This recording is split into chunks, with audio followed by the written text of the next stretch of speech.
It was one of those cold, wet Tuesday evenings in the Oregon suburbs when the world feels heavy and everything moves a little slower. I had just gotten home from a long day at the office, my clothes still damp from the rain and my body aching for rest when I heard a knock at the door. I wasn't expecting anyone. When I opened it, there she was, Lauren, my next-door neighbor. Her dark brown hair was tied back, loose strands falling around her face, and her green eyes looked exhausted, almost haunted. She had on a long trench coat, her cheeks flushed from the cold, and she stood there clutching her purse like it was the only thing keeping her together. "Ethan," she said softly, her voice shaking slightly, "I know this is a lot to ask, but can you watch Lily for a few hours? Something came up." I blinked, caught off guard. Lily was her 6-year-old daughter, shy, quiet, with a habit of drawing pictures instead of speaking. Lauren never asked for help. She was proud, always polite, always distant, but never weak. And yet tonight she looked fragile. Nodded without hesitation, of course. I told her no problem at all. She looked like she wanted to say more, something deeper than thank you. But instead, she just gave me a rushed smile, kissed Lily on the forehead, and hurried off into the night. I didn't know where she was going or why she looked so shaken. But something about the way her hand lingered on her daughter's back made me feel like this wasn't just a quick errand. Hours passed. Lily sat on my living room floor sketching silently while I pretended to be interested in the muted basketball game on TV. As the clock pushed past midnight, I began to worry. When Lauren finally returned, her makeup was smudged and her eyes were red from crying. She didn't offer much. Detail just said her ex-husband had shown up unannounced, said things got messy and she was sorry for dumping this on me. I told her it was fine, but in my chest I felt something stir, something protective, maybe even something more. She stood in the doorway for a long second before saying goodnight, and in that moment, there was a silence that said more than words could. I watched her walk back to her house in the cold rain, her arms wrapped tightly around herself. That night, I couldn't sleep. Kept thinking about her, how lonely she must be, how strong she tries to seem. She wasn't just a neighbor anymore. She was something else now. A mystery. A woman carrying pain that had nothing to do with me, yet pulled me in like gravity.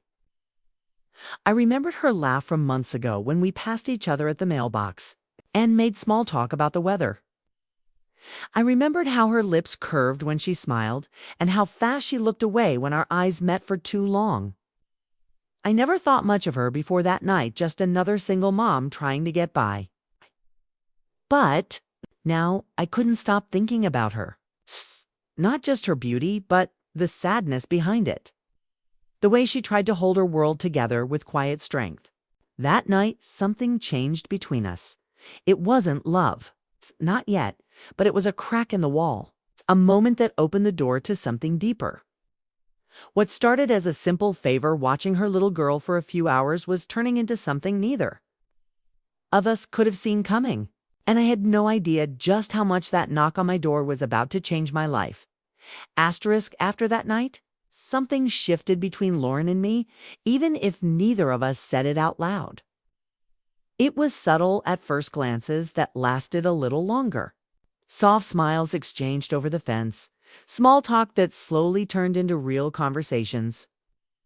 I'd see her in the morning while she walked Lily to school. Her hair pulled up in a casual ponytail, her coat wrapped tight around her. Some days she looked exhausted, like she hadn't slept. Other days she looked lighter, like she was finally breathing again. We started talking more, usually in the evenings. She'd stop by with leftover cookies Lily had baked, or I'd offer to help her carry in groceries. And then one night, it just happened. She knocked on my door holding 2 cups of coffee and said, "You're the only adult I've had a real conversation with all week. Mind if I sit for a minute?" We sat on my porch for almost 2 hours that night, sipping coffee while the sky turned dark around us. She told me more about her life, how she'd moved from Seattle after her divorce to start fresh. How hard it was being a single mom without any real support. She didn't badmouth her ex Andrew, But I could read between the lines. Had been unfaithful, emotionally distant, and when things got too real, when life demanded more than just surface-level love, he bailed. She told me she hadn't dated. Since, not seriously, said she didn't trust her own judgment anymore. I told her about Natalie, my ex-fiancé, and how she'd left 2 months before our wedding after realizing she wasn't sure she wanted the life we planned. It's funny, I said, how people can promise you forever and then vanish when things stop feeling easy. Lauren nodded like she knew that truth too well. Over the next few weeks, our connection grew without either of us forcing it. There was no big moment, no dramatic kiss in the rain. Just quiet nights, long talks, and a growing comfort in each other's company. It felt natural. Like two people who had been bruised by love, but were still willing to feel again, even if they were scared. Then one Friday night, she invited me over for dinner. Just us, she said, tucking a piece of hair behind her ear. Her voice was calm, but her eyes were saying something else. When I walked into her house that evening, it smelled like roasted chicken and wine. The lights were dimmed, soft music played from her kitchen speaker. And she wore a simple black dress that made it impossible for me to think straight. She looked beautiful, effortless, glowing in a way I hadn't seen before. We laughed over dinner, drank wine, shared stories, and after Lily went to bed, the air changed. There was a silence between us, full of unspoken desire and months of slow-burning tension. She looked at me from across the table and whispered, "I forgot what this feels like, being wanted." I reached out, touched her hand, and in that moment, the world faded. We didn't rush it. There was something tender in the way we came together, gentle at first, almost unsure, like two people learning how to feel safe again. But once that wall cracked, passion flooded in. That night, we weren't neighbors anymore. There was something else. Two adults who had both been let down by love, finally giving in to what had been building between them. It wasn't just lust. It was deeper, like coming home to someone you didn't even know you were missing. And as I held her that night in the quiet dark, I knew I was already falling. Falling fast. Days turned into a week, and every hour without her felt heavier than the last. I tried to distract myself, went on long drives through the Oregon backroads, stayed late at work, even started packing away the little pieces of her that lingered. In my house, her sweater still hung on the back of my kitchen chair. Her scent still clung to my sheets. And worse, every time I closed my eyes, I could still feel her beside me, her breath against my neck, the way her fingers always found mine, in the dark. But now, that space between us felt too wide to cross. Lauren hadn't called, hadn't stopped by. I told myself I was angry, that I had every right to be, and I did. But behind the anger was something deeper, pain and a fear I hadn't felt since my last heartbreak. I missed her. I missed us. And no matter how much I tried to push it down, a part of me still needed answers. Then one rainy Thursday evening, there was a knock at my door. I knew it was her before I opened it. Lauren stood there, soaked from the rain, mascara running down her face, holding a folded piece of paper in one hand. Her eyes were red, her body trembling, and I could tell she hadn't slept. I didn't say a word. I just stepped aside and let her in. We sat on the couch in silence for a few minutes. The only sound was the storm outside. Then she handed me the paper. It was the custody agreement, unsigned. "I couldn't do it," she whispered. "I couldn't leave. Not just because of you, but because I realized I was running again. Running from the only good thing I've had in a long time." Her voice cracked and tears spilled over her cheeks. I didn't trust myself to choose love, because every time I have, it's cost me something. But then I realized not choosing you was the bigger loss. I wanted to be angry. I wanted to stay guarded. But seeing her like that, so raw, so open, it cracked something inside me. I reached for her hand and she collapsed into me like she had been holding her breath for weeks. We sat there for a long time, wrapped in each other. letting the silence mend what words couldn't. That night, we talked like we hadn't in weeks. About everything: fear, love, parenting, trust. She told me she had finally told Lily the truth, that she had feelings for me, that I wasn't just the nice neighbor anymore. And to her surprise, Lily had simply smiled and said, "I know. Kids always see more than we give them credit for." We didn't rush back into anything physical that night. Instead, we held each other, letting our bodies speak in a different way. There was safety in her touch again, a promise. The next morning, she was still there, curled up in my bed, the sunlight painting soft shadows across her bare shoulder. And for the first time in what felt like forever, I felt peace. I knew things wouldn't be easy. Andrew wasn't gone. The future was still full of unknowns. But for the first time, we weren't hiding from it. We were facing it together. No more secrets. No more goodbyes waiting in boxes. Just two people, bruised but still standing, finally choosing to stay. And in that choice, something beautiful was beginning again. Asterisk life didn't magically become perfect after that night. But something in us changed. We were stronger, more open, and finally honest about what we wanted. Lauren and I started building a real life together, piece by piece. I began staying over more, sometimes even helping get Lily ready for school in the mornings.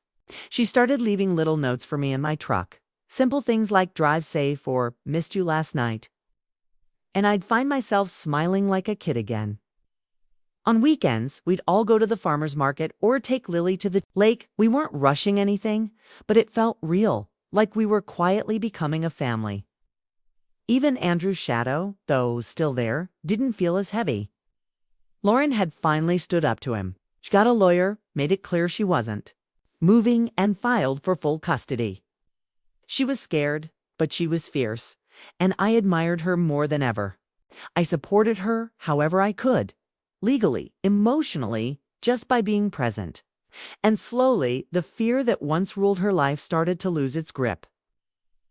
But just when everything felt like it was settling, the past came crashing in one last time. It was a Thursday evening. I had just gotten home from work when I saw Lauren sitting on my porch, pale and shaking. She was holding a small envelope in her lap. "It came today," she said softly. Inside was a DNA test result. I frowned, confused, until she whispered the words that hit me like ice. "Ethan, Andrew isn't Lily's biological father." My heart stopped. I stared at her, trying to make sense of what she'd just said. "What are you talking about?" I asked, my voice barely there. She broke down then, covering her face, sobbing. "It was a mistake. Long time ago. Before Andrew and I were married, we were on a break. And I had a one-night stand. I never knew for sure. I thought it didn't matter because Andrew raised her and he signed the birth certificate. But now with the custody fight, they ordered a test. And now he's threatening to go public to take me to court for fraud, to ruin everything." I didn't know what to say. I felt blindsided, like someone had pulled the floor from under me. Not because Lily wasn't his, but because Lauren hadn't told me. Not even a hint. I felt that old sting of betrayal again, the kind that makes you question what's real. "Why didn't you tell me this before?" I asked, more hurt than angry. She looked at me, eyes swollen, her voice shaking. "Because I didn't want. You two look at me differently. I've made so many mistakes. Ethan, but lying about this wasn't about you. It was about me being too ashamed of the woman I used to be." And somehow I understood. She was scared. She had lived so long in survival mode that telling the whole truth still felt dangerous. But the woman in front of me, broken, raw, and asking for forgiveness, wasn't the same one from back then, and I wasn't the man to walk away from someone trying to do better. I pulled her into my arms, kissed her forehead, and said, "We face this together. No more hiding, no more fear." That moment sealed it for me. Whatever came next, courts, Andrew's threats, the truth about Lily, we were in it side by side, not perfect, not without scars, but real. And sometimes that's the most honest kind of love there is. After that night, everything between Lauren and me felt different, more alive, more intense, like the air itself had changed.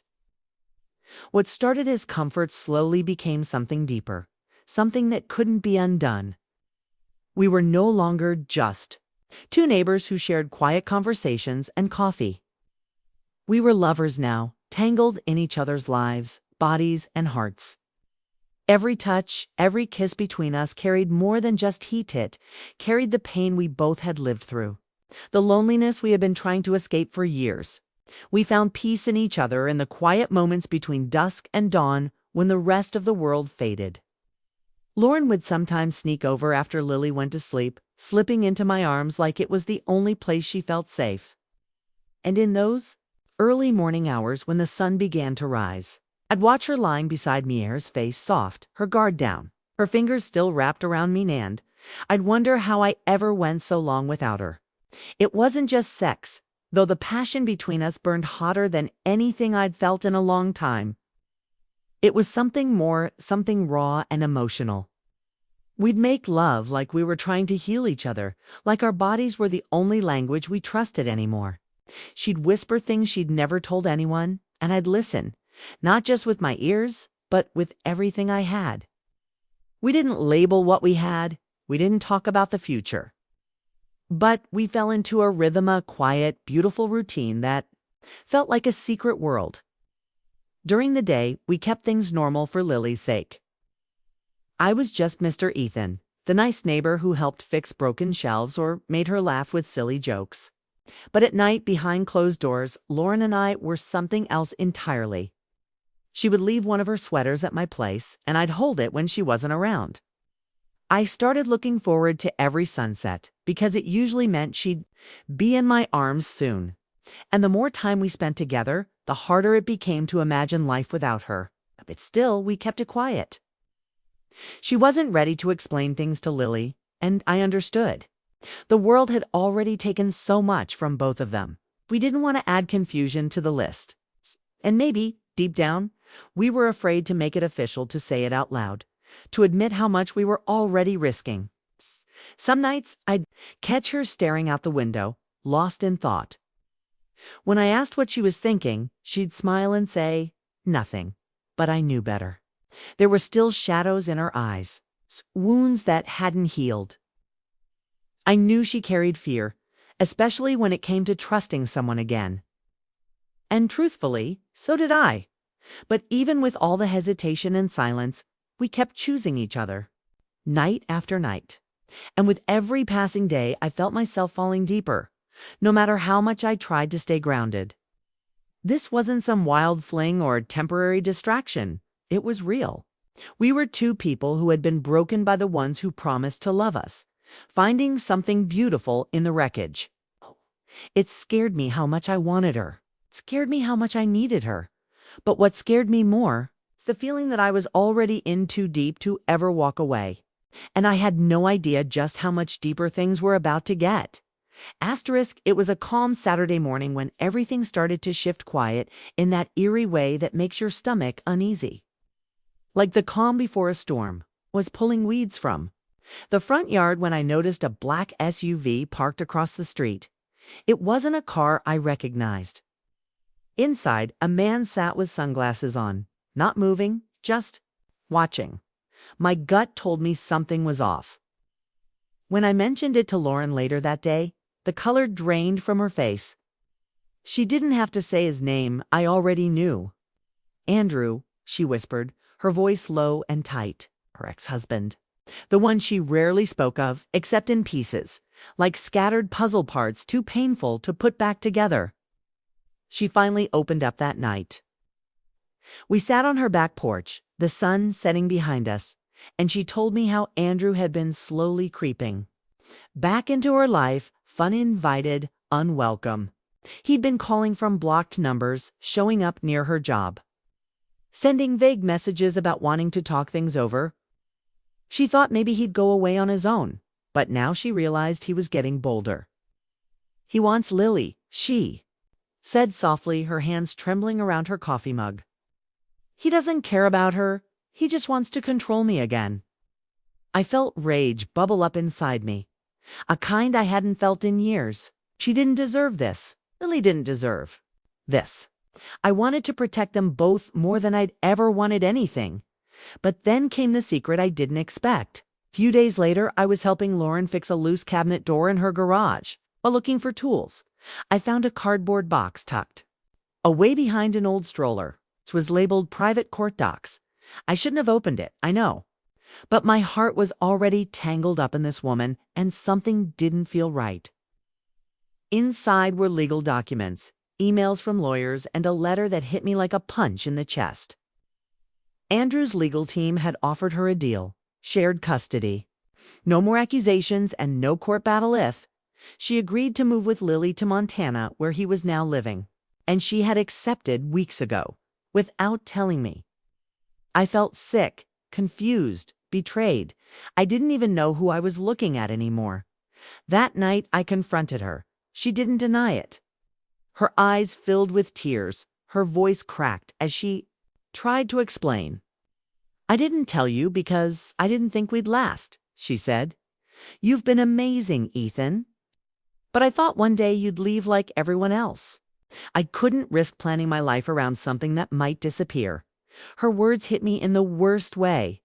Not because I didn't understand her fear, but because I had been all in. I had let her in, and she had already decided to leave without even talking to me. "You say you didn't want to hurt me," I said quietly, "but this hurts more than anything." She reached out, crying now, but I backed away.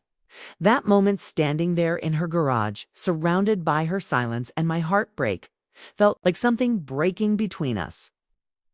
I walked out without looking back, but inside I was a mess. For days I couldn't eat, couldn't sleep, couldn't shake the way her voice cracked when she said she thought I'd leave. She didn't see what I saw, that I was already hers completely. And now I didn't know if we'd ever find our way back.